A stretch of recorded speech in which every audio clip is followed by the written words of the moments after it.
صحیح بخاری حدیث نمبر 41۔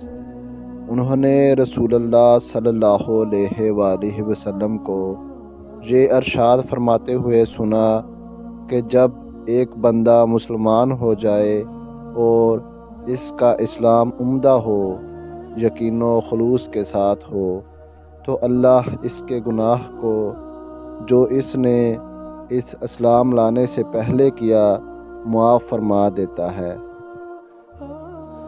اب اس کے بعد کے لیے بدلہ شروع ہو جاتا ہے، یعنی ایک نیکی کے عوض 10 گناہ سے لے کر 700 گناہ تک ثواب، اور ایک برائی کا اسی برائی کے مطابق بدلہ دیا جاتا ہے، مگر یہ کہ اللہ تعالیٰ اس برائی سے بھی درگزر کرے اور اسے بھی معاف فرما دے، یہ بھی اسی کے لیے آسان ہے۔